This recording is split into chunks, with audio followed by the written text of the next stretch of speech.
ಅಪ್ಪ ಎಂಬ ಸಾಲಗಾರ. ಜಗತ್ತಿನ ಎಲ್ಲ ಅಪ್ಪಂದಿರು ಬಹುತೇಕ ಸಾಲಗಾರರೇ. ಆತ ಸಾಲ ಮಾಡುತ್ತಾನೆ. ಏತಕ್ಕಾಗಿ?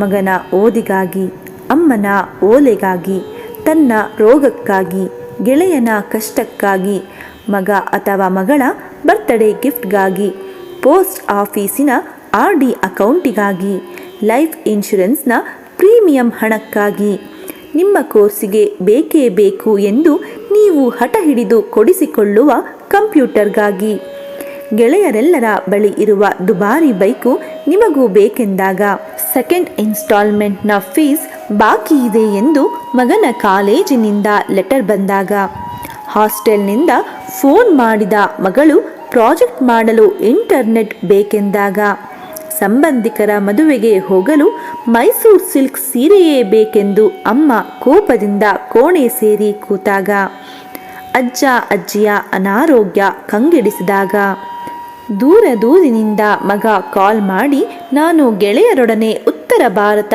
ಪ್ರವಾಸ ಹೋಗಬೇಕೆಂದಾಗ, ಹೀಗೆ ಅದೆಷ್ಟೋ ಬಾರಿ ಸಾಲಗಾರನಾಗುವ ಈ ಅಪ್ಪ ಅದರಲ್ಲಿ ಎಷ್ಟೋ ಸಾಲದ ಬಗ್ಗೆ ಮನೆಯವರಿಗೆ ಗಮನಕ್ಕೆ ಬಾರದಂತೆ ನೋಡಿಕೊಳ್ಳುತ್ತಾನೆ.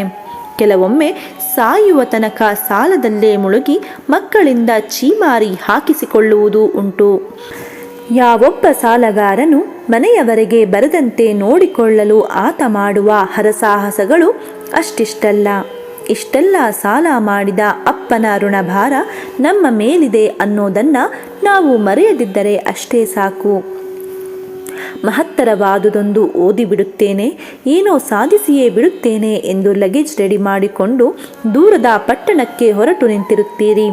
ಆಗ ತನ್ನ ಪಂಚೆಯೊಳಗಿನ ನಿಕ್ಕರಿನಿಂದ ಹಣ ತೆಗೆದುಕೊಟ್ಟು ಬಸ್ ಸ್ಟಾಪ್ ತನಕ ಬಂದು ಒಂದಷ್ಟು ಮಾತ್ರೆ, ಒಂದು ಬಿಸ್ಕೆಟ್ ಪ್ಯಾಕ್ ಕೊಟ್ಟು ತನ್ನ ಅಂಗಿ ಕಿಸೆಯಲ್ಲಿದ್ದ ಕೊನೆಯ 100 ರೂಪಾಯಿಯನ್ನು ನಿಮ್ಮ ಕಿಸೆಗೆ ತುರುಕಿ, ಅದು ಪಟ್ಟಣ, ಅಲ್ಲಿ ಖರ್ಚು ಬಹಳ ಇರುತ್ತದೆ, ಇಟ್ಕೋ ಅಂತ ಹೇಳಿ ಕಣ್ಣಂಚಿನಲ್ಲಿ ಸಣ್ಣಗೆ ತೇವ ಮಾಡಿಕೊಂಡು ಮರೆಯಾಗುತ್ತಾನಲ್ಲ, ಅದಕ್ಕೆ ಅಪ್ಪನೇ ಬೇಕು. ತನ್ನ ಕಷ್ಟಗಳನ್ನು ಅಮ್ಮ ಕೂಗಾಡಿಕೊಳ್ಳಬಹುದು, ಆದರೆ ಅಪ್ಪ ಎಂದೂ ಅದನ್ನು ಬಿಚ್ಚಿಡಲಾರ. ಮಕ್ಕಳನ್ನು ಪರಿಪೂರ್ಣವಾಗಿಸಲು ತಾನು ಪೂರ್ತಿ ಖಾಲಿಯಾಗಲು ಸಿದ್ಧನಾಗುತ್ತಾನಲ್ಲ, ಅದಕ್ಕೆ ಈ ಅಪ್ಪನ ಕುರಿತು ಹೇಳಬೇಕು ಅನಿಸಿತು. ಮನಸ್ಸಿಗೆ ಅನಿಸಿದ್ದನ್ನು ಹಾಗೆ ಈ ವಿಡಿಯೋದ ಮುಖಾಂತರ ನಿಮ್ಮ ಮುಂದಿಟ್ಟಿದ್ದೇನೆ.